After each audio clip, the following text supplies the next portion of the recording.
Hola y Dios bendiga. Hoy vamos a hacer este estudio. Vamos a ver cómo podemos hacerlo. Vamos a hablar del diezmo. Y vamos a hablar sobre la ley.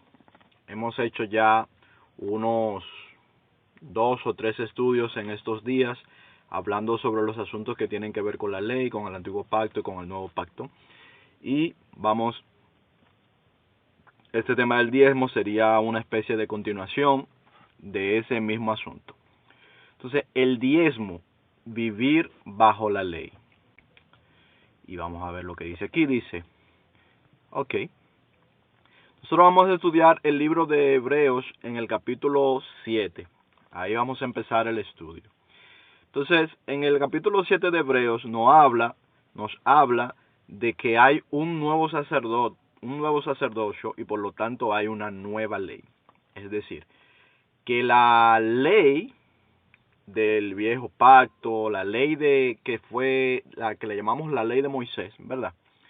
Esa ley es el viejo pacto y que ahora hay una nueva ley y hay un nuevo sacerdocio. Mediante esa ley, mediante la ley de Moisés, lo que llamamos la ley de Moisés, fue introducido un sacerdocio y ese sacerdocio tiene una serie de rituales y una serie de cosas que se hacen y ahora tenemos un nuevo sacerdocio y tenemos una nueva ley. ¿En quién tenemos un nuevo sacerdocio? En Cristo. Esto lo vamos a ver en este video. Vamos a ver también que hay una única ofrenda para remisión de pecados. Mediante el antiguo pacto había que hacer ofrendas continuas para remisión de pecados, es decir, una ofrenda para quitar el pecado, supuestamente, aunque nunca pudo esa ofrenda quitar el pecado, y lo podemos ver en los estudios que hacemos, pero era simplemente, como dicen, sombra de lo que había de venir. Solamente hay una ofrenda que es la que puede quitar el pecado, que es la ofrenda del Cristo que se ofreció a sí mismo. Entonces, tenemos en realidad que hay un único diezmo también. Hay un solo diezmo, no hay más diezmo. En este nuevo pacto solamente existe un solo diezmo. Y vemos también que hay un solo sumo sacerdote. Hay un solo sumo sacerdote. No hay varios sumos sacerdotes que vayan uno detrás de los otros, sino que hay un solo sumo sacerdote. Esto es lo que se nos muestra en Hebreos 7. Bien, de todas maneras nosotros vamos a tratar de profundizar en ello y vamos a leerlo completo rápidamente. Vamos a decir, dice, Hebreos 7, verso 1 dice, porque este Melquisedec, rey de Salem, sacerdote del Dios Altísimo, que salió a recibir a Abraham, que volvía de la derrota de los reyes, y le bendijo, a quien asimismo dio a Abraham los diezmos de todo, cuyo nombre significa primeramente rey de justicia y rey de Salem, esto es, rey de paz. Sin padre, sin madre, sin genealogía, que ni tiene principio de días ni fin de vida, sino hecho semejante al Hijo de Dios, permanece sacerdote para siempre. Considerad pues cuán grande era este, a quien Abraham, el patriarca, dio diezmos del botín. Ciertamente los que de entre los hijos de Leví reciben al sacerdocio tienen mandamiento de tomar del pueblo los diezmos según la ley. ¿Quiénes? Los hijos de Leví, ¿verdad? Es decir, de sus hermanos, aunque estos también hayan salido de los lomos de Abraham. Pero aquel cuya genealogía no es contada entre ellos, tomó de Abraham los diezmos y bendijo al que tenía las promesas. Cuando habla de que de los hijos de Abraham, que sus hermanos, está hablando de que el pueblo de Israel, a quien le fue dada esta ley, son hijos de Abraham, en tanto Abraham era abuelo de Israel. Israel es un hombre, es una persona. Es el que se fue llamado Jacob. Y Dios le puso por nombre Israel. Entonces, el pueblo de Israel son los hijos de Jacob. Jacob es nieto de Abraham. Bien. Y su papá Isaac fue quien fue, como quien dice, pasando de uno a otro la promesa del Señor. De Abraham a Isaac, de Isaac a Jacob, y en Jacob Israel. Entonces dice que aquel de cuya genealogía no es contada entre ellos. Es decir, esto se está refiriendo aquí a que Melquisedec tomó los diezmos de Abraham, ¿verdad? Y dice, y sin discusión alguna, el menor es bendecido por el mayor. Y aquí ciertamente reciben los diezmos hombres mortales, pero allí uno de quien se da testimonio que vive. Y por decirlo así, en Abraham pagó los diezmos también Leví, que recibe los diezmos, porque aún estaba en los lomos de su padre cuando Melquisedec le salió al encuentro. Entonces, ¿qué es lo que está diciendo aquí? Aquí lo que está diciendo es que hubo un diezmo que Abraham dio a Melquisedec, y que ese Melquisedec es sacerdote para siempre.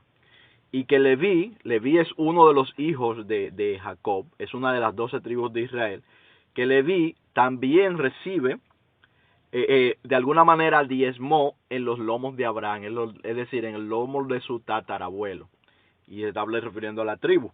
Pero, ¿qué es lo que sucede? Que hay un pacto que es eterno.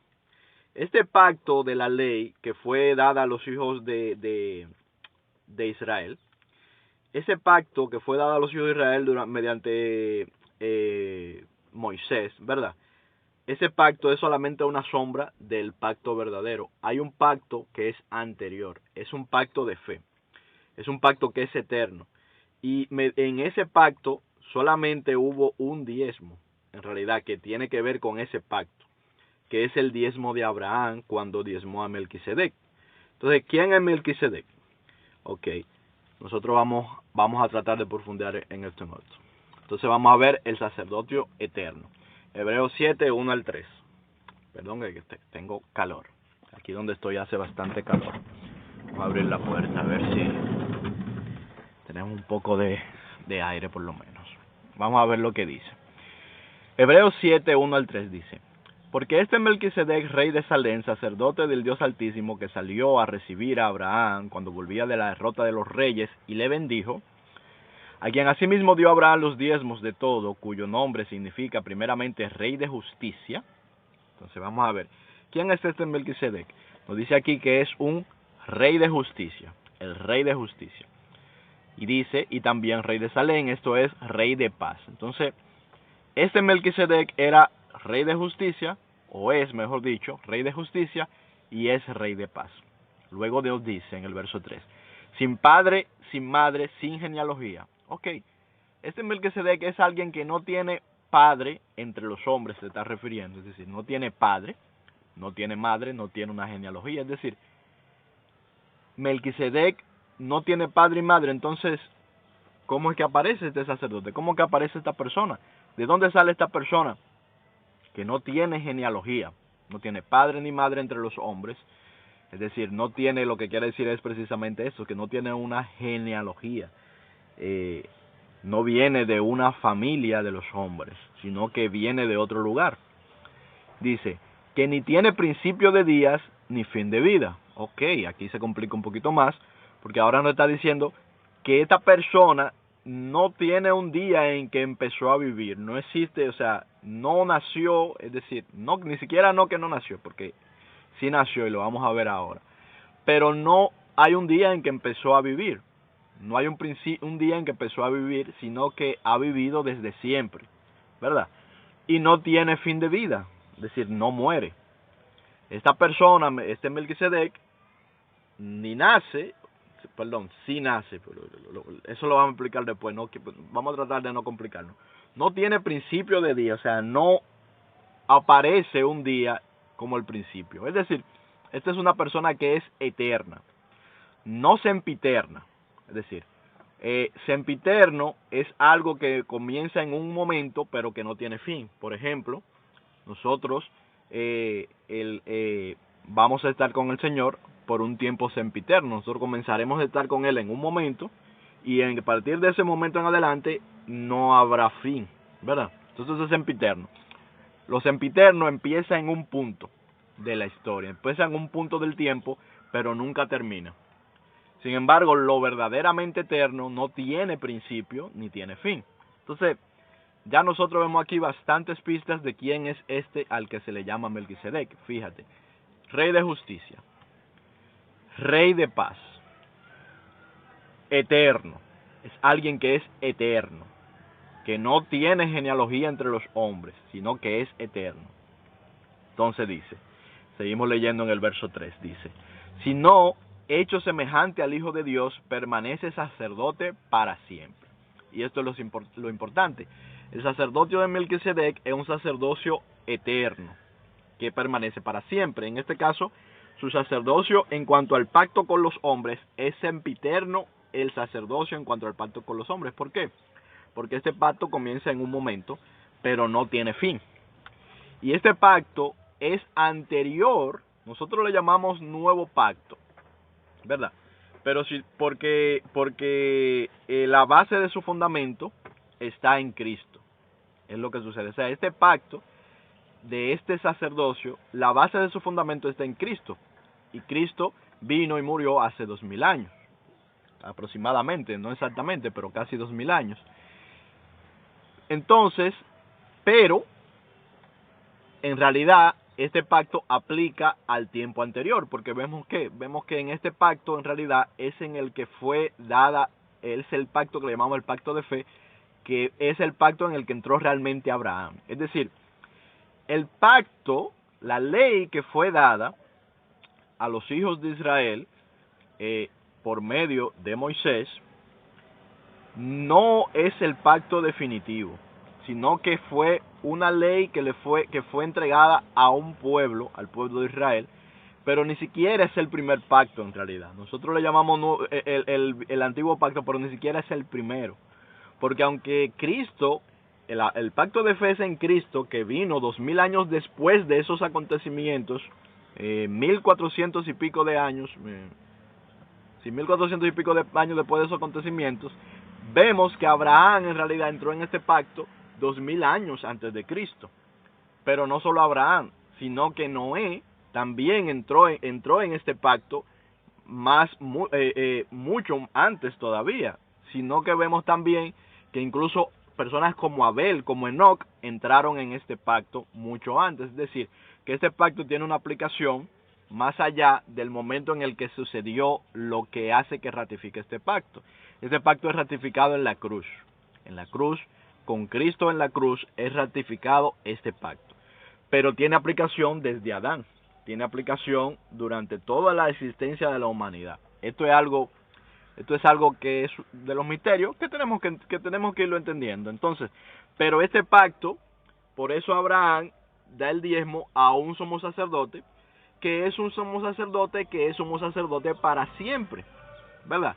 Es decir, es un sumo sacerdote que no es como los sumos sacerdotes del pacto, que es imperfecto, de la ley, que es imperfecta, que son unos sacerdotes que vienen y van, mueren, vienen y van, mueren, vienen y van, que son unos sacerdotes que no pudiendo, teniendo ellos pecado, ¿verdad? Tienen que ofrecer sacrificio primero por ellos mismos y después entonces sacrificio por el pueblo, ¿verdad? Y esos sacrificios, ninguno de ellos quitan el pecado en realidad, porque solamente son como un simbolismo en realidad. Esta es una ley simbólica. Eso es lo que sucede. La ley de lo que nosotros llamamos el antiguo pacto en realidad es algo simbólico. Nunca pudo quitar el pecado, no puede quitar el pecado, no funciona, no tiene, realmente no quita el pecado que se supondría aparentemente que es el fin el que tiene. En realidad es otro fin el que tenía esta ley. Y ya tal vez hoy mismo lo veamos o más adelante. Vamos a leer el verso 8 al 10, dice: aquí ciertamente reciben los diezmos hombres mortales, pero allí uno de quien se da testimonio que vive. Y por decirlo así, en Abraham pagó el diezmo también Leví, que recibe los diezmos, porque aún estaba en los lomos de su padre cuando Melquisedec le salió al encuentro. Entonces, tenemos que seguir viendo. ¿Quién es este Melquisedec? Ok, vamos a decirlo claro para no, ya ustedes, me imagino que ya ustedes saben, muchos ya sabían, Melquisedec es el mismo Jesús. Este Melquisedec es el mismo Jesucristo. Fíjate, este es el que es eterno. Este es el que no tiene principio de vida, no tiene principio de días ni fin de vida. Este es el que no tiene genealogía. Cuando nosotros vamos a los evangelios, nosotros vemos que aparece una genealogía de Jesucristo. Y en una de ellas dice, según parece, es decir, según los hombres, Cristo vino y comienza a darte la genealogía. En realidad esa genealogía es la genealogía según la carne. Porque ciertamente Cristo nació según la carne, nació de María. fue puesto en el vientre de María y nació de María, pero en realidad Cristo no empezó a vivir cuando fue engendrado, aunque no fue engendrado, sino que fue puesto, cuando fue puesto en el vientre de María, cuando se dio la concepción. Cristo existe desde siempre y hasta siempre. Eso es lo que sucede, o sea, Jesucristo existe desde siempre y hasta siempre. Por eso no tiene principio de días ni tiene fin de vida. Entonces, que es el que hace el pacto, es el que permanece para siempre. Es un pacto, por eso es un pacto eterno. Es un pacto más bien sempiterno, porque tiene un principio el pacto, aunque la persona que hace el pacto es eterna. Entonces, ¿qué dice? Lo que pasa es que nuestro sumo sacerdote es Jesucristo. El sumo sacerdote del pacto real, de la verdadera ley, del verdadero pacto con Dios que quita el pecado, es el pacto en Jesucristo. El otro pacto no tiene realmente la capacidad. Vamos a seguir leyendo. Y vamos a ver aquí, Hebreos 7, 11 al 12, seguimos leyendo en el mismo libro de Hebreos, dice: si pues la perfección fuera por el sacerdocio levítico, es decir, por el sacerdocio del orden de los hijos de Leví, porque bajo él recibió el pueblo la ley, ¿qué necesidad habría de que se levantase otro sacerdote según el orden de Melquisedec y que no fuese llamado según el orden de Aarón? Es decir, si ese sacerdocio de la ley del antiguo, de lo que llamamos antiguo pacto, fuera eficaz, es decir, sirviera realmente, ¿qué necesidad habría de que se levantase un sacerdocio según otro orden? Esto es según el orden de Melquisedec. ¿Qué necesidad habría de que se levantase otro sacerdocio si ya teníamos ese sacerdocio? Recordemos que cuando esto fue escrito, todavía permanecía el orden sacerdotal. Es decir, seguía existiendo el templo de Jerusalén cuando esto fue escrito y se seguían ofreciendo sacrificios y se seguían ofreciendo holocaustos y se seguían ofreciendo también los diezmos según el antiguo pacto. Es decir, ya estos que escribieron esto no estaban bajo el antiguo pacto, ellos ya no se reconocían a sí mismos estando bajo el antiguo pacto. Sin embargo, seguía existiendo el templo, seguía la gente haciendo las ofrendas, seguía ejerciéndose el orden sacerdotal allí en ese tiempo cuando esto se escribió. Entonces seguimos. Entonces, es la pregunta, si ese era eficaz, ¿para qué tenía que levantarse otro? Dice, porque cambiado el sacerdocio, necesario es que haya también cambio de ley. Entonces, ¿qué es lo que nos está diciendo? Hay un cambio de sacerdocio.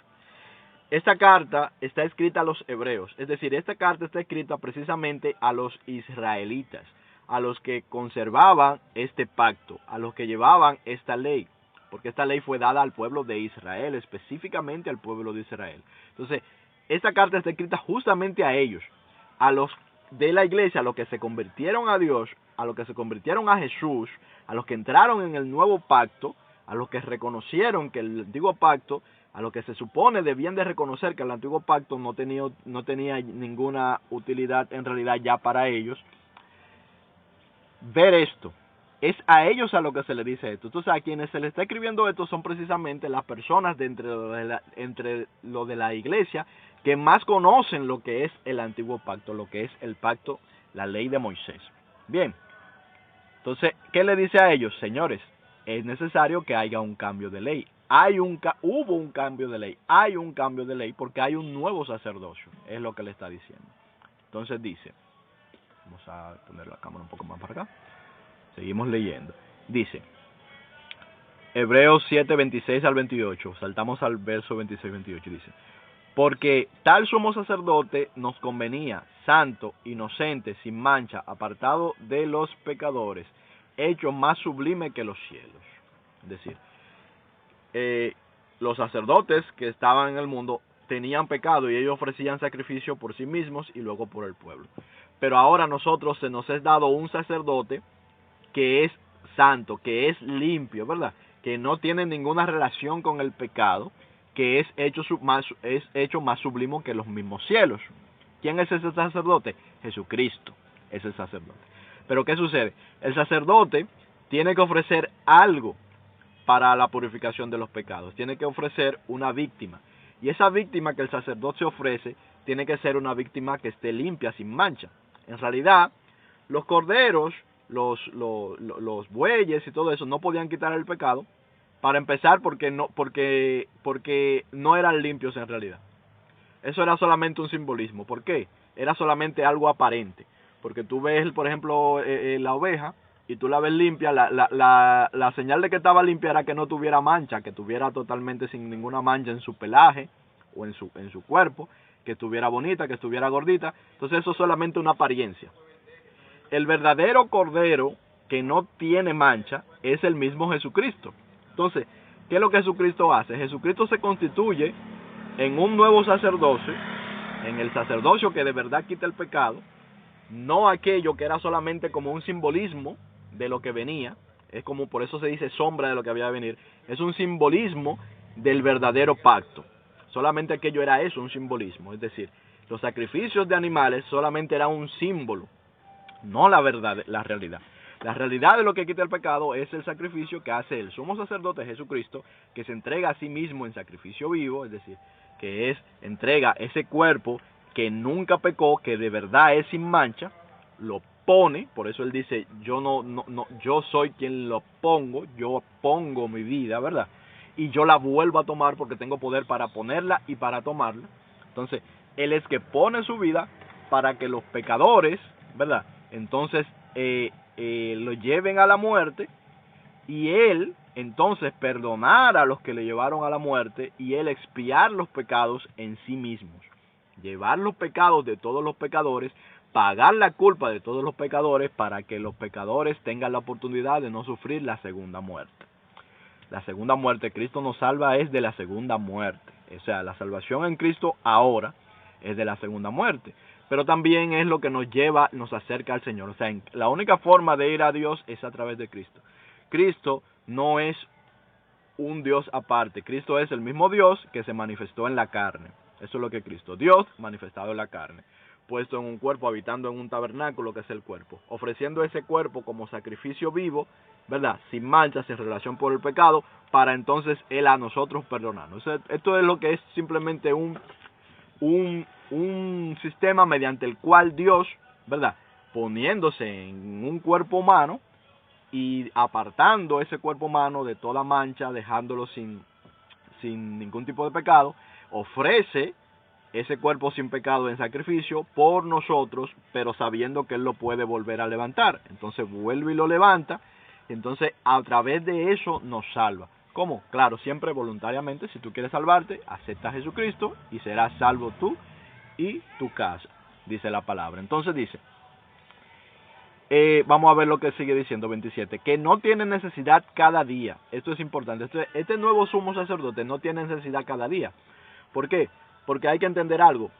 En la función de los sacrificios, una parte era para que el pueblo comiera en fiesta, y otra parte, que lo vamos a decir más adelante, era para la alimentación del mismo sacerdote. Entonces, ciertamente, la parte de la ofrenda y parte del diezmo servía para la misma alimentación de lo que eran sacerdotes del pacto, que solamente era sombra, solamente era símbolo. Bien, entonces, pero Jesucristo no tiene necesidad.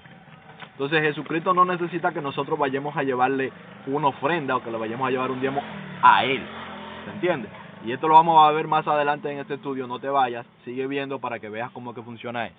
Entonces, Él no tiene necesidad cada día, como aquellos somos sacerdotes. También esto, que no tiene necesidad de ofrecer primero sacrificios por sus propios pecados y luego por los del pueblo, porque esto se hizo una vez y para siempre, ofreciéndose a sí mismo. Es decir, Él se ofreció a sí mismo.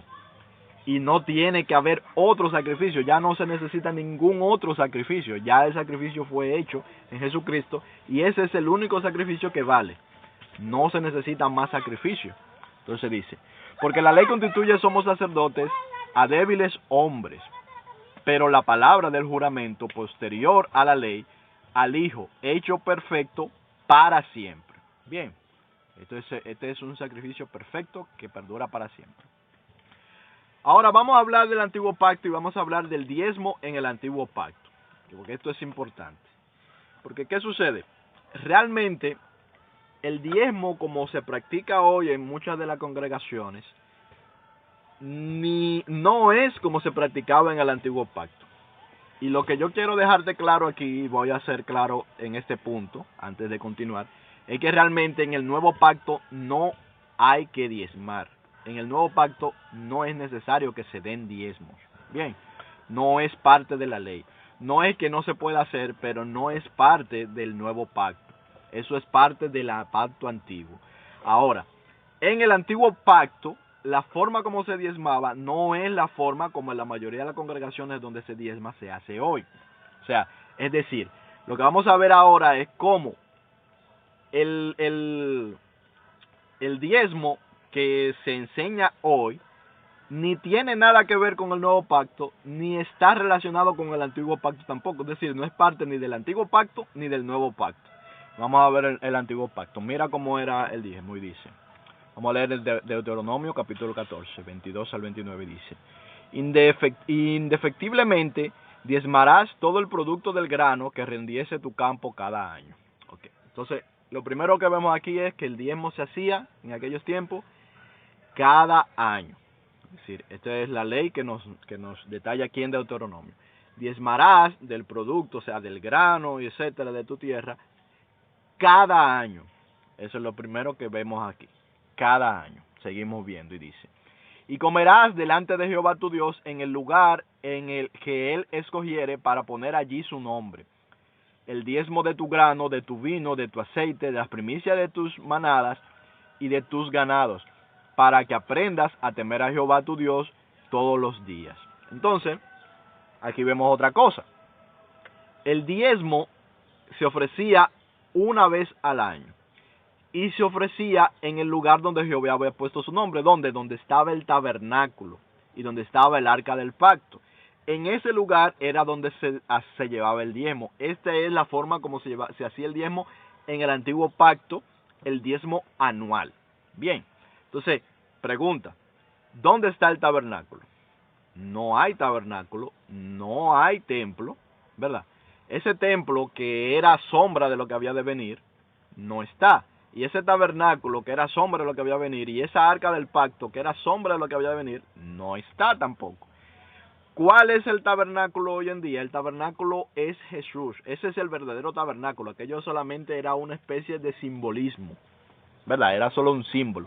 El verdadero tabernáculo es el cuerpo de Jesús, ¿verdad? Pero ese no necesita que todos los días le llevemos o que todos los años le llevemos, le repartamos para la alimentación. No tiene necesidad. Bien, de manera que esto era algo solamente que tenía que ser mantenido el tiempo para que este símbolo se mantuviera y para tener unido al pueblo mediante estos símbolos durante un tiempo, el tiempo el cual ya pasó. Entonces, ya vemos aquí dos puntos. No está ese lugar donde se llevaba el diezmo en el antiguo pacto, no existe. Se llevaba cada año y se llevaba de lo que tú producías de la tierra, de acuerdo a cómo era la economía en aquel tiempo. Ahora vamos a leer un poquito más adelante, en el verso 24, dice, y si el camino fuera tan largo que no pudieras llevarlo, por estar lejos de ti el lugar donde tu Dios hubiera escogido para poner su nombre, cuando Jehová tu Dios te bendijere. Entonces lo venderás y guardarás el dinero en tu mano y vendrás al lugar de Jehová tu Dios escogiere. Ok, entendamos esto. Como era en un lugar específico, ¿cuál era el lugar? Donde estaba el tabernáculo, donde estaba el arca del pacto. Allí era el lugar donde había que llevar los diezmos en el antiguo pacto. Podía ser que tú estuvieras lejísimo, que tú estuvieras en otro país a miles de kilómetros. Si ese lugar donde tú estabas era demasiado lejos, obviamente tú ibas a viajar por semanas o incluso hasta un mes entero podía una persona durar viajando. Entonces, ¿qué es lo que dice? Si lo que tú era demasiada cosa que tú tenías que llevar, porque si por ejemplo tú en ese año produjiste mucho ganado, se produjo mucho alimento, mucho grano, entonces es demasiada cosa para llevar y si para ti era muy difícil llevar todo eso, entonces ¿qué es lo que tú hacías? Tú vendías la 10ª parte de lo que tú habías recogido en ese año, entonces lo cambiabas por dinero, pero cuando llegabas a Jerusalén o al lugar donde estuviera el arca del pacto, no importa dónde fuera, podía antes en Jerusalén estuvo después que la gente entraron después que Israel entró en la tierra de Canaán, pero antes de la tierra de Canaán ya se practicaba este pacto. Entonces, cuando estaba el tabernáculo en el desierto, ¿verdad? En el lugar que estuviera, ya en el caso de Israel, en Jerusalén. Entonces tú tenías que ir, ¿verdad? Y entonces llegado allí, no era que tú ibas tampoco y entregabas el dinero, no. Tú comprabas con ese dinero los alimentos, es decir, los alimentos que tú quisieras compartir y comer. Entonces esos alimentos se sacrificaban y se comían, porque esto era una fiesta. ¿Se entiende? Esto era una fiesta. Esto era que tú llegabas allí y tú llevabas, por ejemplo, con una vaca y con tantas libras de trigo y llegabas con... Entonces eso se lo comían. O sea, claro, los levitas se quedaban con parte de ello, pero parte de ello lo que hacía era que se comía. Entonces por eso dice, mira lo que dice en el 26, y darás el dinero por todo lo que deseas, es decir, por vacas, por ovejas, por vino, por sidra, o por cualquier otra cosa que tú deseares. Es decir, si tú no puedes llevar el producto de tu tierra, el diezmo, entonces, porque está muy lejos, lo cambias por dinero, llegas, entonces compras cosas animales para sacrificar, comida para comer. Entonces, eso es lo que tú quieres. Entonces, tú vas a comerlo allí delante de Jehová tu Dios y te alegrarás tú y tu familia. Es decir, ustedes lo de su familia lo van a comer. Obviamente, si el producto del diezmo de una persona que le fue bien, va a dar para muchos. Va a dar para los levitas, va a dar para gran parte de otro pueblo, para los pobres que estén ahí, los que no tengan alimento, porque en estas celebraciones lo que había era eso, mucha comida, mucho alimento. Alimento incluso hasta que se podía guardar para alimentar a los levitas y todo eso. Entonces, este era el fin. Bien, entonces, esto era lo que se hacía con el diezmo. Usted llegaba y entonces comían, se celebraba y se comía. Eso era lo que se hacía. Si estaba muy lejos, llevaba el dinero y entonces vendía lo que tenía por dinero, llegabas con el dinero, comprabas de nuevo y entonces comías y compartías. Este era el fin y esta era la función y la forma como se practicaba el diezmo en el antiguo pacto, donde es que existe el diezmo, porque en el nuevo pacto resulta que el diezmo no existe como tal para los cristianos. Vamos a seguir viendo. Entonces, seguimos leyendo. 27 dice, y no desampararás al levita que habitare en tus poblaciones, porque no tiene parte ni heredad contigo. Al fin de cada 3 años sacarás todo el diezmo de tus productos de aquel año y lo guardarás en tus ciudades. Y vendrá el levita que no tiene parte ni heredad contigo, y el extranjero y el huérfano y la viuda que hubiere en tus poblaciones, y comerán y serán saciados, para que Jehová tu Dios te bendiga en toda obra que tus manos hiciesen. Ok, vamos a explicar esto.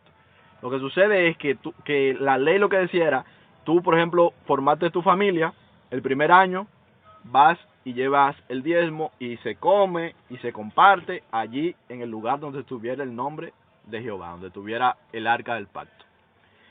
Al segundo año haces lo mismo. Entonces al tercer año ya no haces eso, sino que al tercer año guardas todo el diezmo del producto de tu tierra, de toda la 10ª parte, entonces tú lo pones a disposición para que el levita que habita en tu ciudad o cerca de ti, para que el pobre, para que el huérfano, ¿verdad? Para que la viuda, para que las personas que tienen necesidad ya allí en el lugar donde tú vives, vayan y tomen de allí. Entonces tú les vayas repartiendo o vayan y tomen de ellos. ¿Para qué? Esta ley estaba hecha para compartir con las personas que tenían necesidad, porque esto es para el que estaba produciendo, pero el que no está produciendo, en el caso de los levitas no tenían que producir en sí mismos porque no se le daba tierra.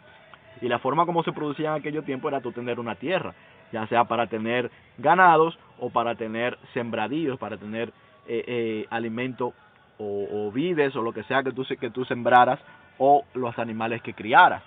Entonces los levitas solamente estaban en el servicio del Señor, los levitas, los hijos de Leví. Entonces, esto era lo que sucedía. Cada 3 años, esto tú lo dejabas en la ciudad y entonces lo repartías. De manera que el que era pobre siempre tenía que comer, o eso es lo que se suponía que debían de cumplirse. El que era muy pobre, por lo menos la comida le iba a encontrar. ¿Por qué? Porque siempre tenía que haber gente en el pueblo que le hubiese llegado ese año su tercer año. Y esa persona habría de haber guardado la tercera parte para alimentar al pobre, al levita, a la viuda, al huérfano, o sea, el que no tiene padres, ¿verdad? A la persona que tuviera necesidad. Este es el fin de esto. Entonces, si nosotros comenzamos a ver, vamos a ver que en realidad el fondo de este asunto, el fondo del diezmo era alimentarse con él, festejar con él y compartir con el necesitado. De ese diezmo del tercer año tú no comías. Del diezmo del tercer año tú no comías de él, pero del otro sí. Del diezmo del tercer año tú no comías porque era solamente para las personas que tuvieran la necesidad. Bien, ¿cuál era el lugar de esto? ¿Cuál era lo que Dios quería esto? Dios no quería que hubiera mendigo en las ciudades. Es decir, Dios no quería que hubiera pobreza en las ciudades a tal punto que hubiera mendigos. Entonces mira lo que dice: hijos sois de Jehová vuestro Dios. Perdón, esto no tiene que ver con esta lectura. Seguimos todavía en esta lectura anterior. Entonces, ¿cuál es el propósito de eso? Que no hubiera mendigo en medio de ti. O sea, no puede ser que tú, siendo hijo de Dios, al lado tuyo, en tus ciudades, en las ciudades del pueblo de Dios, hubieran mendigos. Ese era el propósito que había con esto. ¿Se entiende? Que primero, claro, que se celebrara, que se reconociera el nombre de Dios, que la gente subieran a la fiesta y compartieran en la fiesta todos los años, pero que también hubiera siempre alimento para el menesteroso, para el pobre, para la viuda, ¿verdad? Y para el que no tenía tierra, que era el levita, que no tenía heredad. Ahora vamos a ver algo. Estas son cosas del antiguo pacto. Pero ¿qué pasa? Si nosotros, las personas que quieren cumplir el antiguo pacto, dice la palabra, y ya hicimos un estudio de esto, a veces parece como que no han leído el antiguo pacto o que hacen caso omiso al antiguo pacto, porque el que quiere guardar el antiguo pacto, para guardarlo tiene que guardar todo. Entonces, ¿qué más nosotros vemos en este mismo capítulo? En el mismo capítulo que estamos leyendo, si te fijas, estamos leyendo en el capítulo 14 de Deuteronomio sobre la ley del diezmo. Entonces, en este mismo capítulo dice más cosas. Vamos a leer el verso 1 y 2 del mismo capítulo. Dice: hijos sois de Jehová vuestro Dios, no os zanjaréis, ni os raparéis a causa de muerto. Dios lo está diciendo porque esto eran cosas que hacían, o mejor dicho, esta ley lo está diciendo, porque esto eran cosas que se hacían, eran ritos paganos. Dice: porque eres pueblo santo a Jehová tu Dios, y Jehová te ha escogido para que le seas un pueblo único de entre los pueblos que están sobre la tierra. Entonces, este concepto lo que nos lleva era a entender que esta ley fue dada a ese pueblo específico, al pueblo de Israel. Y sabemos que esta ley fue dada a ese pueblo específico, al pueblo de Israel, para que la llevase como ese pueblo por un tiempo que ya, por cierto, pasó. Seguimos leyendo en el verso 3 y dice: nada abominable comerás. Le dice al pueblo de Israel: nada abominable comerás. Estos son los animales que podréis comer: el buey, la oveja, la cabra, el ciervo, la gacela, el corzo, etcétera, etcétera. Todo animal de pezuña que tiene hendidura podrás comer. Bien, pero seguimos leyendo y en el 7 dice: pero estos no comeréis: entre los que rumian o entre los que tienen pezuña hendida, camello, liebre, etcétera, el cerdo, etcétera, etcétera, etcétera. Y sigue diciendo, señores, en donde mismo está, en el mismo capítulo donde está la ley del diezmo, también está esta ley que dice, por ejemplo, usted no puede comer cerdo, usted no puede comer camarón, usted no puede comer liebre o conejo, una serie de cosas que no se pueden comer, pero que nosotros vemos que nos dice el Señor. Cuando vamos al nuevo pacto, nosotros vemos que nos explica, que ya lo hemos explicado aquí en otros videos, que usted puede comer de todo. O sea, todo usted lo puede comer con acción de gracia. No hay pecado en que usted coma cualquier animal, cualquier clase de carne, no hay pecado en ello. Entonces, eso está más que explícito. Muchos de los que están viendo este video, que han creído en la doctrina del diezmo, que se les vende, la doctrina del diezmo que se le dice, que como ya vimos, no era, esa doctrina del diezmo en el antiguo pacto, no era como se les enseña hoy, y en el nuevo pacto no se enseña a diezmar.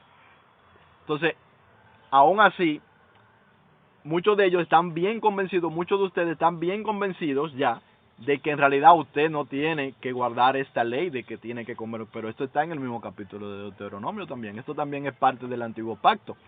es parte de la misma ley donde se habla del diezmo. Es lo mismo. Ahora, nosotros siempre tenemos que ver el parámetro de Jesús. Entonces, ¿qué es lo que dice Jesús? Jesús nos dice que no llamemos inmundo, ¿verdad?, a lo que Él ha santificado. Bien, eso se está refiriendo a las personas, pero después vemos en el Nuevo Pacto que los hermanos, estamos hablando ya de los hermanos de Pablo, de Pedro, nos dicen, ustedes pueden comer cualquier cosa. Lo vimos en el capítulo 15 de Hechos de los Apóstoles, que lo que nos dice es, hicimos un estudio del capítulo 15, cómo el fariseísmo trató de convencer a los cristianos de que tenían que seguir guardando esta ley, esta misma ley que estamos viendo aquí. Cómo el fariseísmo trataba de convencer a eso. Búscalo, capítulo 15 de Hechos, hicimos un estudio, lo puedes leer tú mismo también, el capítulo 15 completo. Entonces, esas son cosas que nosotros no tenemos que guardar. Ahora, algunos de los que están viendo esto, sí guardan también o pretenden, porque en realidad no lo guardan, tratan supuestamente de guardar también esto. Han creído esto, de que esto hay que guardarlo. Lo guarden o no lo guarden, han creído que también hay que guardar esto de los alimentos, ¿verdad? Aquí tenemos Colosenses 2, 16 al 17. Dice, por tanto, nadie os juzgue en comida o bebida, o en cuanto a días de fiesta, luna nueva o días de reposo. Todo lo cual es sombra de lo que ha de venir, pero el cuerpo es de Cristo. Esta lectura nos está recontando eso, es decir, nadie te juzgue en cuanto a días de reposo, que son parte de esta ley, en cuanto a comida que comes, que también es parte de esa ley, ¿verdad? Nadie te juzgue con todo eso. ¿Por qué? Porque estamos bajo otro sistema, estamos bajo la ley de Cristo, el mandamiento de Cristo, no bajo el antiguo pacto. Entonces, pero vamos a ver qué más hay aquí.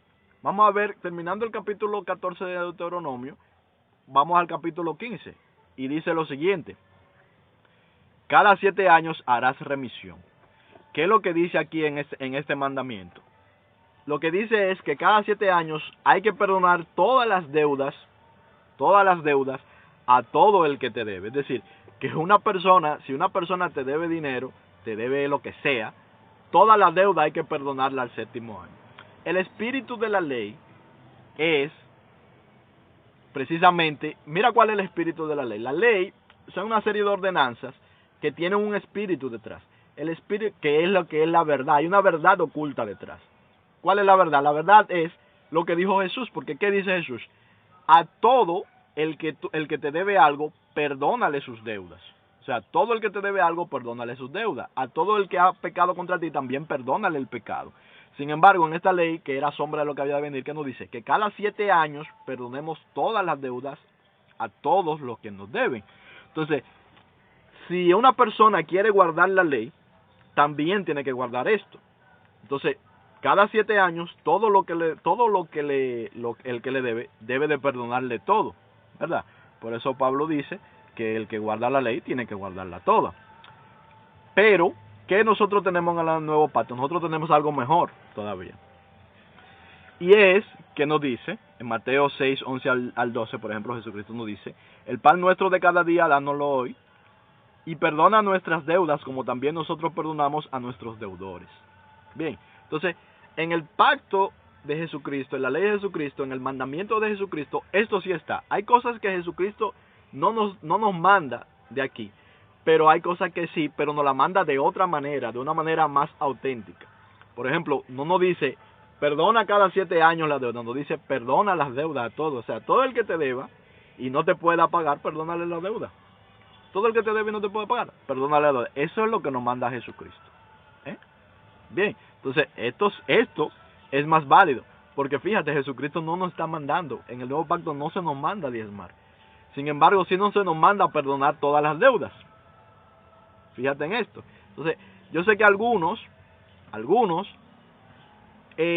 diezman, pero no perdonan las deudas.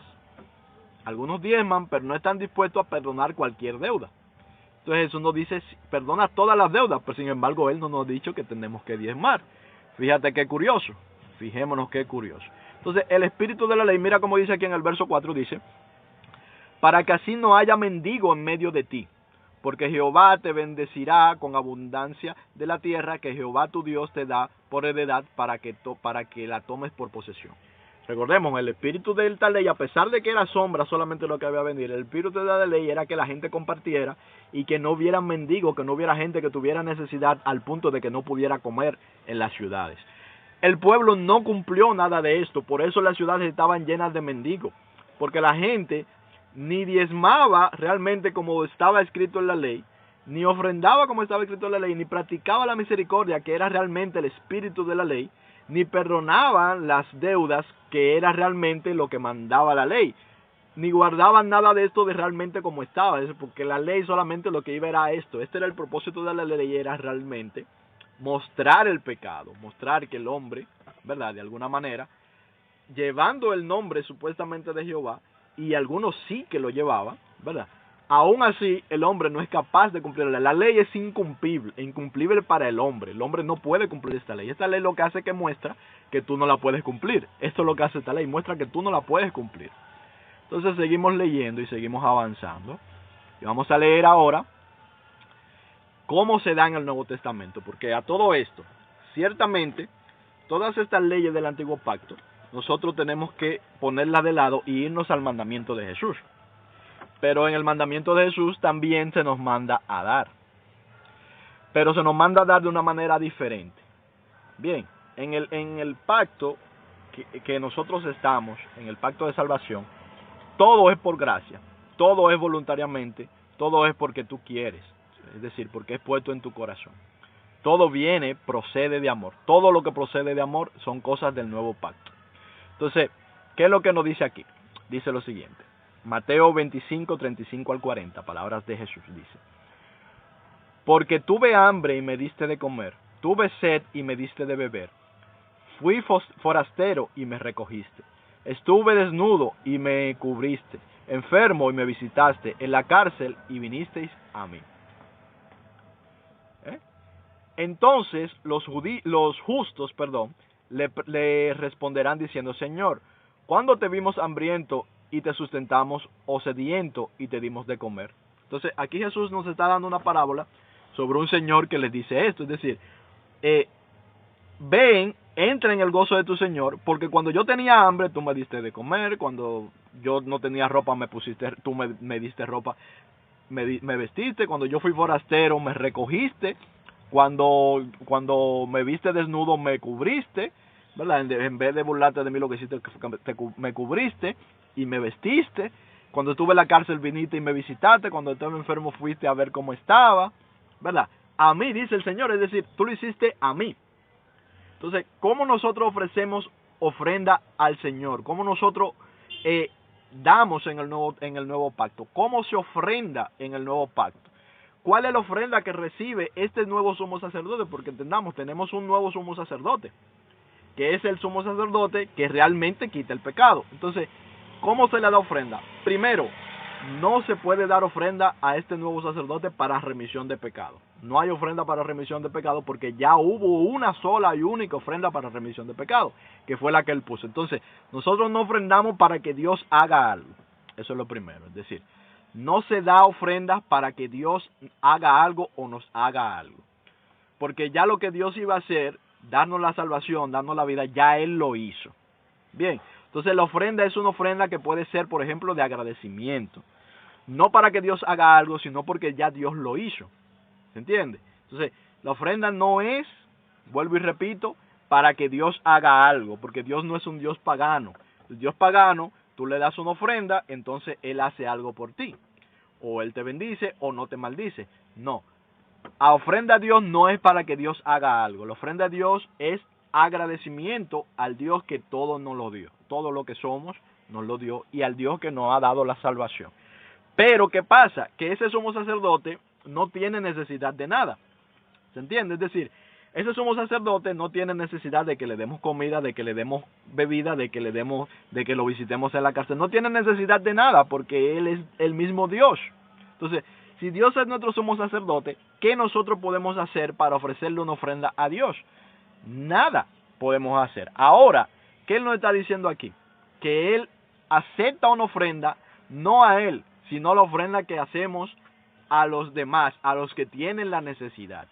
Seguimos leyendo y dice: y cuando tuvimos ¿cuándo te vimos forastero y te recogimos, o desnudo y te cubrimos? Claro, o sea, ¿nosotros vemos a Dios forastero? No. Cuando nosotros vemos a Dios desnuda, no. Dios no tiene necesidad de nada. Este sumo sacerdote no necesita nada de que nosotros, no necesita que nosotros le aportemos a él nada. Tú le puedes llevar lo que tú quieras, él es dueño de todo. Entonces dice en el verso 39, lo mismo, vamos a leer al 40. Entonces, respondiendo el rey les dirá: de cierto os digo que cuando lo hiciste a uno de estos mis hermanos más pequeños, a mí lo hiciste. ¿Se entiende? Entonces, esta es la ofrenda que recibe el Señor.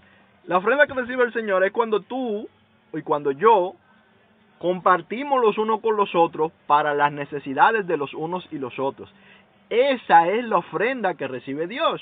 Dios no necesita ofrendas, pero Él cuenta como ofrenda y se agrada de que nosotros comportamos.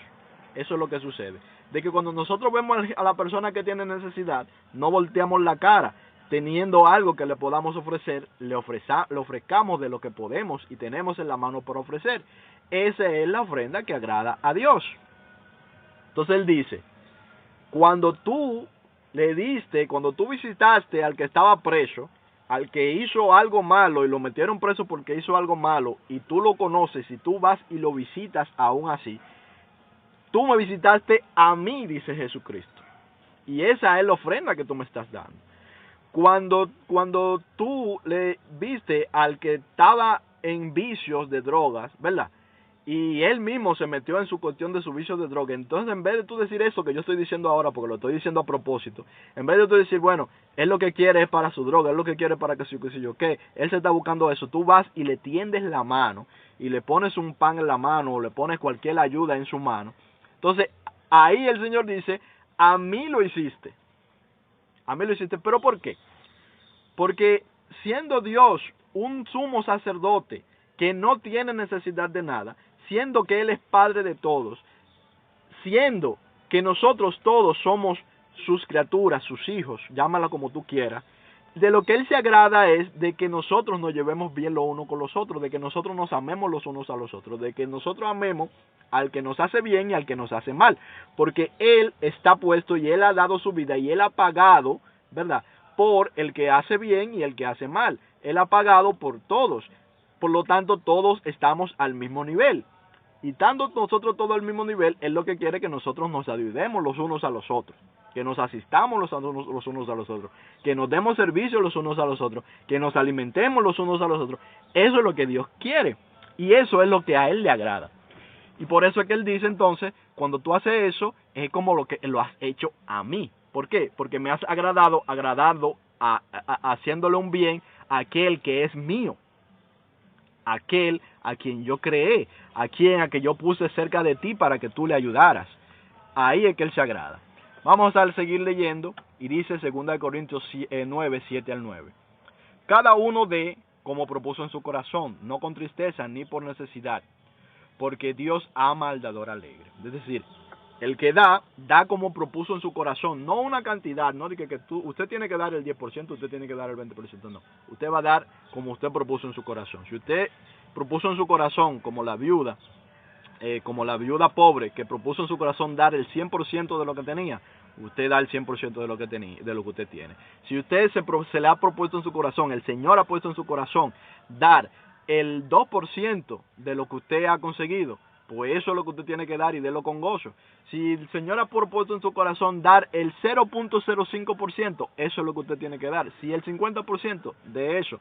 Entonces, de acuerdo a lo como usted haya prosperado. No hay una cantidad, no hay un porcentaje fijo. Simplemente usted va a dar de acuerdo a cómo haya prosperado. Pida siempre dirección a Dios. Porque lo que somos cristianos, lo que tenemos es un Dios vivo que nos dice mediante su espíritu qué hacer y qué no hacer. Nos muestra mediante su espíritu cómo obrar. Bien. Entonces, también mediante su palabra. Que compartamos los unos con los otros. Eso es lo que Dios quiere. Seguimos leyendo. Y poderoso es Dios para hacer que abunde en vosotros toda gracia, a fin de que, teniendo siempre en todas las cosas todo lo suficiente, abundéis para toda buena obra.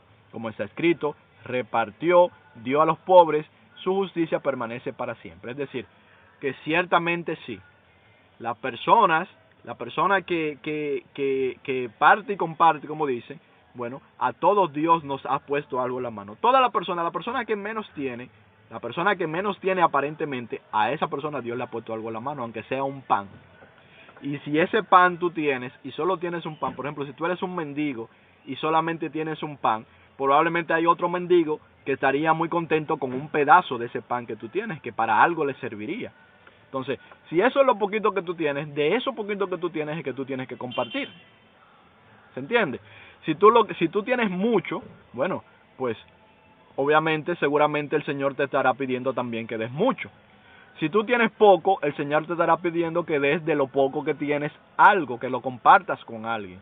Si lo que tú tienes es solamente tus manos, el Señor te estará diciendo, bueno, comparte un poco de ese, haz servicio a alguien, ayuda a alguien en algo, aunque sea ayuda a alguien a cargar, a llevar, a traer, ¿verdad? Entonces, eso es lo que el Señor nos está diciendo. Todo el que está vivo tiene algo que ofrecer. Y ofrecerlo a Dios no es más que ofrecerlo al hermano, al amigo, al menesteroso, al que necesita. Eso es lo que es una ofrenda a Dios. Esa es la verdadera ofrenda. Y este es el propósito de que esto siga existiendo. Vamos a leer, hay alguna cosa importante que tenemos que ver sobre la ofrenda y dice: cuando pues des limosna, no hagas tocar trompeta delante de ti, como hacen los hipócritas en las sinagogas y en las calles, para ser alabados por los hombres. De cierto os digo que ya tienen su recompensa. Es decir, dar una ofrenda no es un negocio. ¿Se entiende? Una ofrenda no es un negocio. Una ofrenda es algo que Dios te dio, ¿verdad? Para que tú lo compartas. Eso es lo que una ofrenda. Entonces, si Dios lo puso en tu mano para que tú lo compartas, ya no eres tú que lo estás dando. Es decir, por ejemplo, cuando yo voy, por ejemplo, si yo voy y le llevo una ayuda a alguien, o un agrado a alguien, yo nunca pienso que soy yo que lo estoy haciendo. Yo siempre entiendo cuál es la realidad, la verdadera realidad. La verdadera realidad es que es Dios que le está dando algo a ese alguien. Es decir, si yo le pongo una cantidad de dinero a alguien, por ejemplo, mira, esto viene de parte del Señor, no soy yo. No soy yo que lo estoy haciendo, es Dios. Si yo pienso en algún momento que soy yo que lo estoy haciendo, entonces ya no es el Señor, entonces ya no es una ofrenda. Esa es la realidad. Ya en ese momento, ya si yo creo que soy yo, voy a terminar haciendo lo que dice aquí. Voy a terminar haciendo sonar trompeta, es decir, anunciando, miren, estoy dando. Me voy a tomar una foto de que estoy dando, voy a mostrar que estoy ofreciendo algo, voy a mostrar las obras de mis manos, mira, estoy haciendo, ¿verdad? Entonces ya ahí soy yo. Entonces ya eso es un comercio. ¿Por qué es un comercio? Porque cuando uno hace eso, en realidad lo que normalmente la gente cuando hace eso lo que está buscando es ser bien visto. Es decir, ser bien visto por los hombres. Y el ser bien visto por los hombres, entonces esa es la recompensa de hacer eso. Es decir, yo ayudo a alguien, ayudo a un grupo de personas, ayudo a un huérfano, ayudo a una persona que necesita, ayudo a una persona que está enferma. ¿Para qué? Para que me vean. Entonces, si lo hago para que me vean, ya esa es mi recompensa, ya yo tuve mi pago. Porque en realidad sí, Dios recompensa esa es una realidad, Dios recompensa la ofrenda. Pero el que lo hace para que lo vean, ya Dios lo recompensó, ya te vieron que lo hiciste. ¿Sí? No es que si te ven, Dios no te va a tomar en cuenta la ofrenda, porque a veces tú vas a dar una ofrenda que no, te van a ver no porque tú quieres, sino porque el contexto de la cuestión va a ser que te vean. Pero trata siempre de que no te vean. Siempre que tú vas a hacer una ofrenda, trata de que no te vean. Entonces mira lo que dice en el verso 3. Mas cuando des limosnas, no sepa tu izquierda lo que hace tu derecha. Es decir, si trata de que ni siquiera tú mismo darte cuenta de que tú estás dando. Es lo que te está diciendo el Señor. No solamente que tú trates de que no vea el otro que tú estás dando, sino que en cuanto a de ti dependa, trata de que ni de tú mismo, que a ti se te olvide que tú pusiste eso, porque no es algo que nos pertenece. Todo lo que a mí se me pone en el corazón para darle a alguien, ya eso no me pertenece. Ya eso inmediatamente yo entiendo que eso es de Dios y que Dios se lo quiere dar a esa persona. Ya yo lo único que estoy es un intermediario. ¿Se entiende? Ya ahí yo solamente estoy siendo un intermediario, ya yo no estoy siendo el que estoy haciendo algo. ¿Se entiende? Ahora, cuando soy yo el que estoy haciendo algo, muy probablemente también yo lo puedo hacer, y si lo voy a hacer, cuando lo hago yo, es ya... Disculpa, tengo que explicarlo más abundantemente para que tenga entendimiento. Cuando lo hago yo y no lo estoy haciendo por amor, ya eso ya no viene de Dios. Ya eso es lo que viene siendo un comercio. Y cuando yo lo hago que no viene de Dios, es decir, que no es por amor que lo estoy haciendo, no es por amor, por misericordia. Siempre que nosotros hacemos algo por amor, misericordia, aunque usted no cree en Dios, si usted no cree en Dios y usted hace algo por amor y por misericordia, aunque usted no lo crea, eso viene de Dios. Si usted lo está haciendo por amor, por misericordia, porque fue movido a compasión, porque fue movido a que usted vio que alguien tiene una necesidad, aunque no sea una persona pobre, pero alguien tiene una necesidad y usted la quiso cubrir. Usted le quiso regalar algo a alguien por gracia, por nada, a cambio de nada. Eso vino de Dios, aunque usted no cree en Dios, usted puede no creer en Dios, eso vino de Dios. Entonces, eso que se hace, cuando se hace así por amor, viene de Dios, no de nosotros. Es Dios quien lo pone en nuestro corazón, es Él quien plantó esa semilla en nuestro corazón. Entonces ya no nos pertenece, por lo tanto no nos podemos dar bombo por eso, no nos podemos vanagloriar por eso, porque no es nuestra obra, es la obra de Dios. ¿Se entiende? Entonces dice, para que sea tu limosna en secreto, y tu Padre que ve en los secretos te recompensará en lo público. Entonces esto es importante. Bien. Aquí vamos a aprender un poco ya que estamos hablando de esto, porque no vale la pena que hablemos sobre el diezmo, mostrando que el diezmo realmente no es parte de nuestro mandamiento, del mandamiento de Cristo, pero tenemos que enseñar que si Cristo nos manda así a compartir y a dar. Bien, entonces leemos en 2 Corintios 8, 1 al 4. El video se cortó en ese momento cuando estábamos haciendo esta lectura. Eso fue porque llegamos a la primera hora. Seguimos y dice, asimismo, hermano, porque vamos a ver otra parte. ¿Qué pasa? Aquí lo que vamos a ver, ¿qué pasa con las congregaciones? Ok. Hay que dar ofrendas, hay que poner ofrendas en las congregaciones. Debemos de poner nuestras ofrendas en las congregaciones, en las iglesias. La verdad es que sí debemos de ponerlas. Pero eso también tiene una función y tiene un sentido de ser. Y bien, tiene que venir del mismo principio, tiene que proceder de amor, no de una obligación, sino de amor. Vamos a ver lo que dice.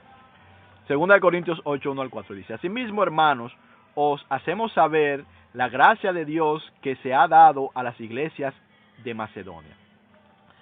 Que esto ya es los hechos de los apóstoles. O sea, no es los libros de los hechos de los apóstoles, sino las cosas que iban pasando con los apóstoles, porque está en Corintios, ¿verdad?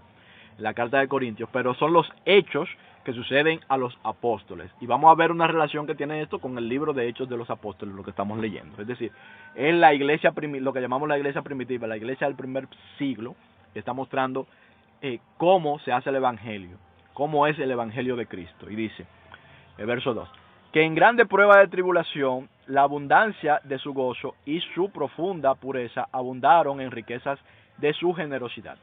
Pues doy testimonio de que con agrado han dado conforme a sus fuerzas, y aún más allá de sus fuerzas, pidiéndonos con muchos ruegos que les concediéramos el privilegio de participar en este servicio para los santos. ¿De qué está hablando aquí Pablo? Pablo lo que le está diciendo le está recordando a esta iglesia, está hablando de la iglesia de Macedonia, dice, que lo que pasa es que habían personas a veces en algunas ciudades que entraban en necesidad. Es decir, habían iglesias que entraban en necesidad.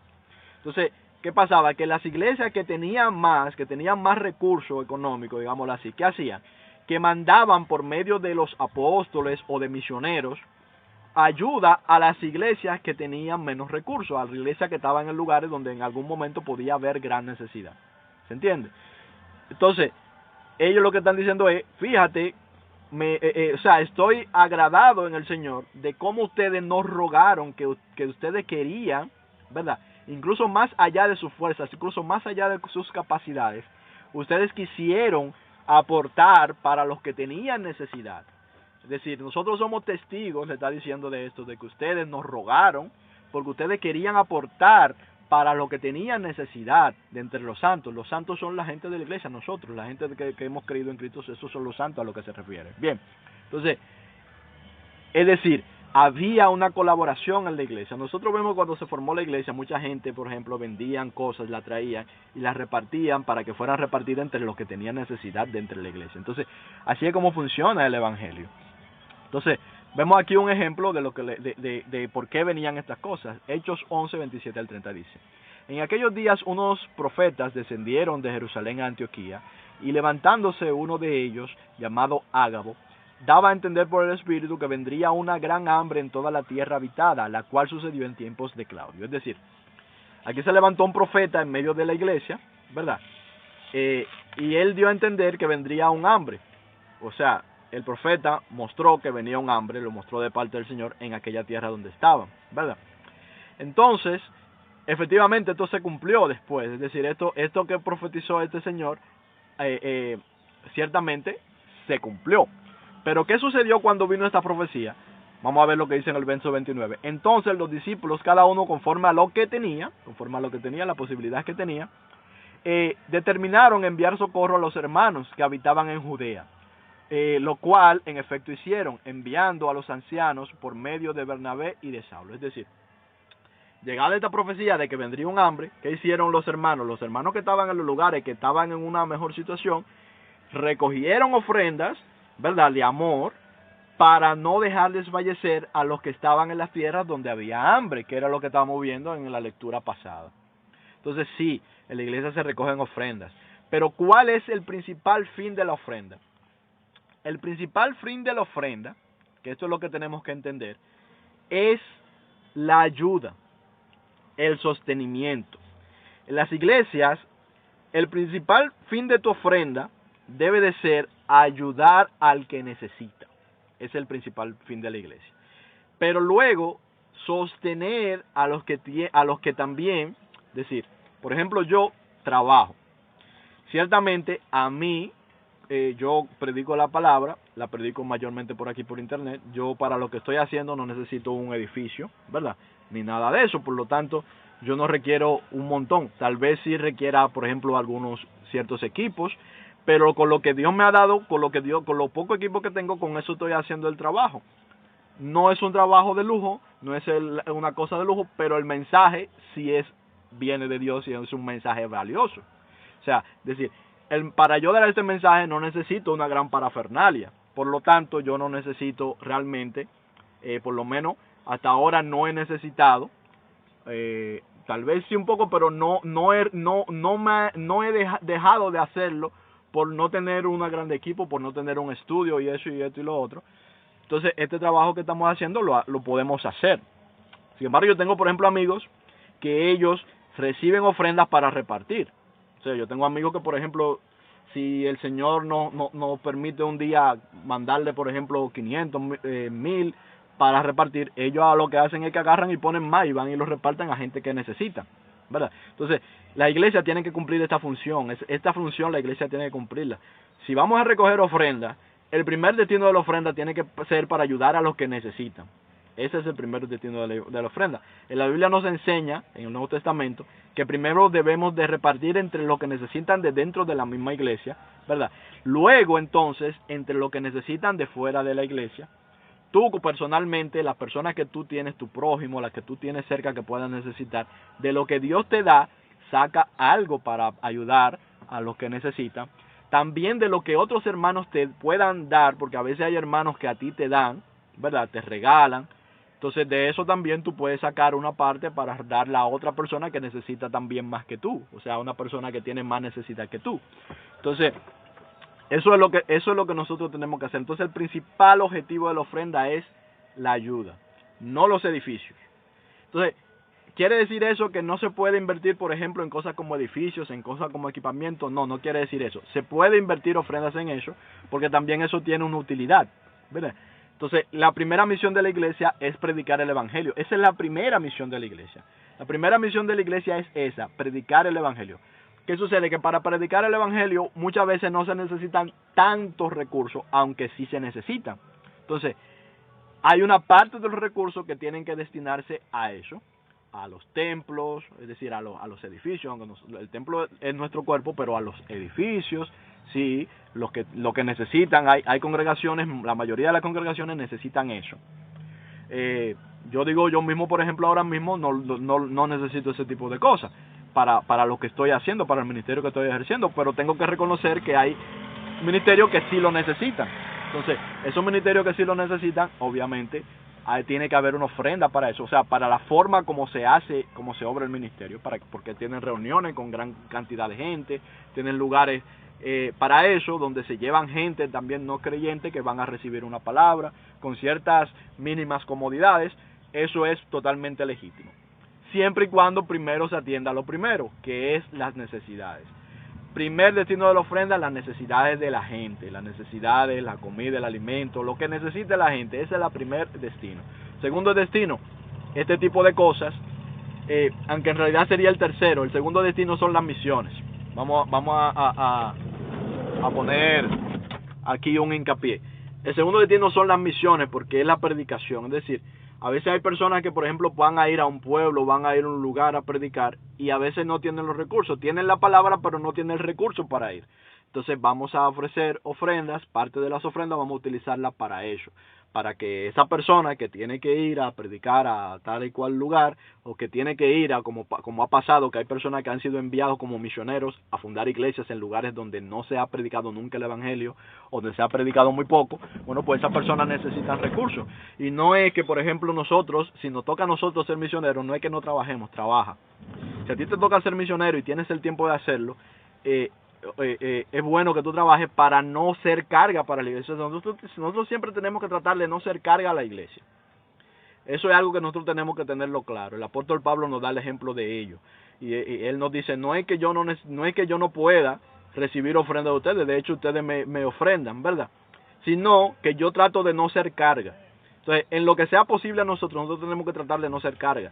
Si yo por ejemplo, ahora mismo trabajo, y gracias a Dios trabajamos, y creo que toda mi vida lo voy a hacer, de hecho, creo que así es como me voy a sostener la mayor parte de mi vida, pero tengo que reconocer que cuando yo no he tenido trabajo, Dios me ha mandado. Yo nunca he pedido, nunca he tenido que pedir, o sea, después que yo estoy en el evangelio, yo no he tenido que pedir, ¿se entiende?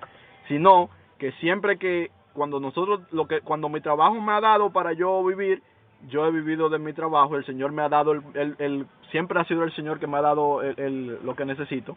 Entonces me lo ha dado, sea por medio de mi trabajo, y cuando mi trabajo no me ha suplido lo que necesito, entonces Dios manda a alguien que me da lo que necesito.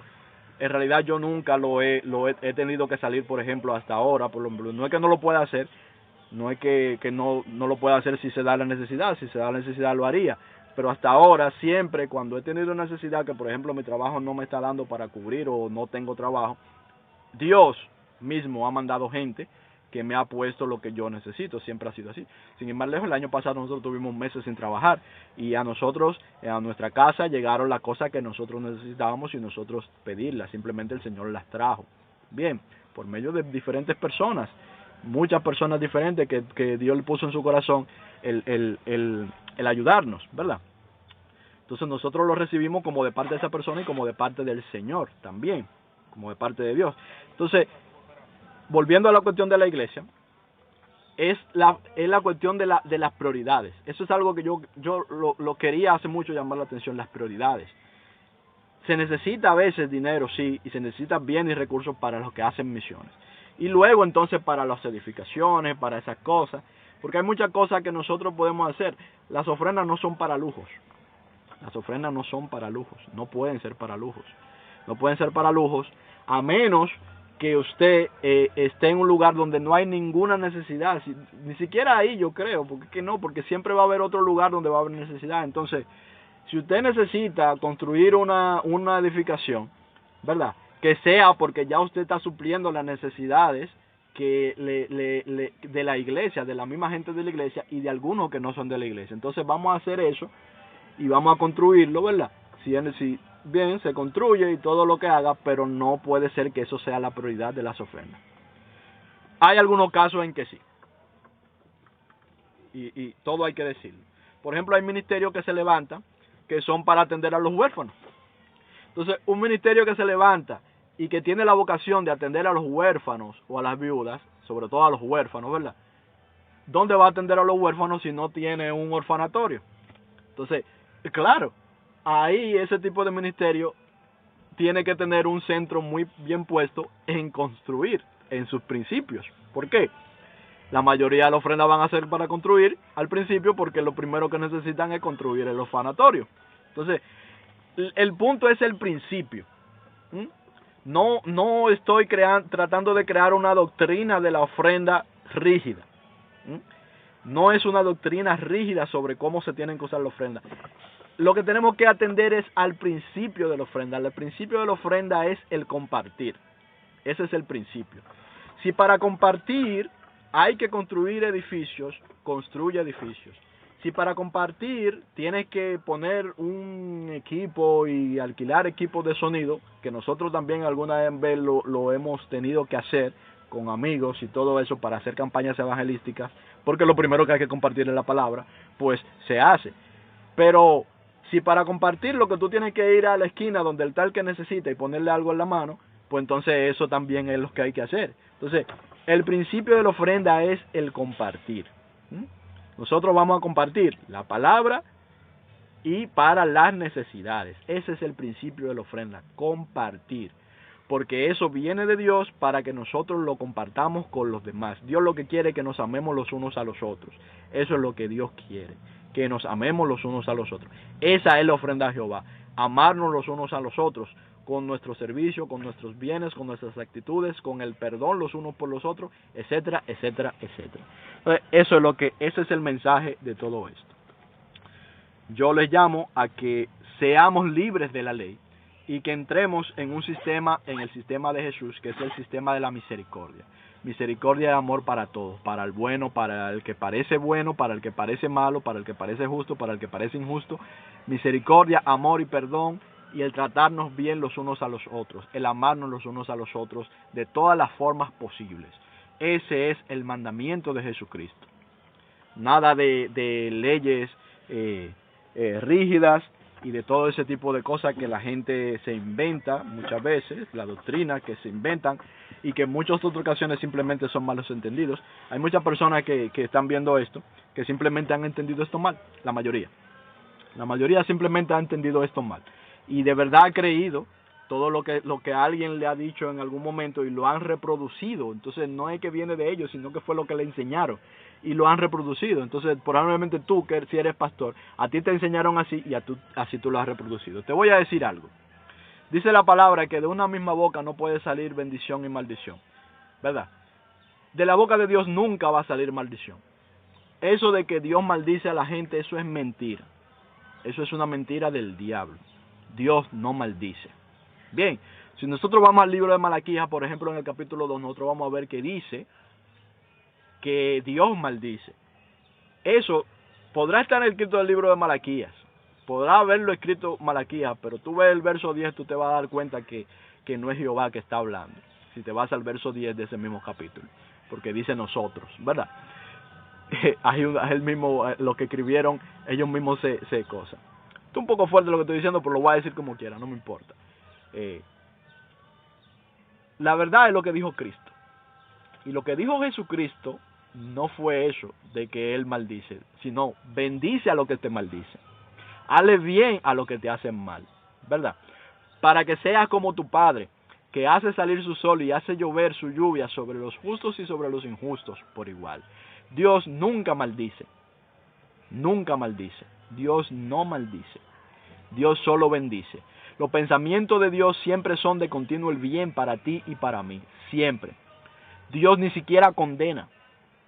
Y ese es otro estudio que tenemos que hacer. Dios ni siquiera condena. El que condena es otro. Bien. Entonces, hay un Dios falso que es llamado el Dios de este mundo. Que ese Dios de este mundo sí necesita que tú le pagues para no maldecirte. Te dice, te engaña, porque es un engaño. Te engaña y te dice, tú tienes que pagar para yo no maldecirte. Ese es el Dios de este mundo. El Dios verdadero no maldice. El Dios verdadero no necesita nada de ti. Lo único que Él quiere de ti es que tú compartas con tu hermano. Y no es porque Él lo necesite, porque Él puede hacer llover incluso el maná sobre tu hermano, pero Él se ha placido y Él quiere que mejor practiquemos el amor, porque Él lo que quiere es que nos amemos los unos a los otros para que nos deshagamos de las cosas que nos atan al pecado, que es cosas como el egoísmo, ¿verdad? el solo pensar en nosotros mismos, sino que vayamos al amor, que es el amor, la benignidad, ¿verdad? La bondad, la misericordia, el que no busca lo suyo propio, eso es lo que Él quiere. ¿Y cómo vamos a practicar el amor? Lo tenemos que practicar los unos con los otros, para que seamos como nuestro Padre, que es Dios. Bien, entonces Dios no maldice, Dios solo bendice, Dios solo, de la boca de Dios no puede salir maldición, porque de una misma fuente no puede salir agua dulce y agua amarga. Así que no te dejes engañar con esto, tampoco. Bien, entonces, Dios le bendiga mucho. Este estudio yo creo que ya está bien ahí por ahora. Hay mucho que podemos seguir hablando, pero pregunten y seguiremos entonces aclarando cualquier cosa. Dios le bendiga, nos vemos.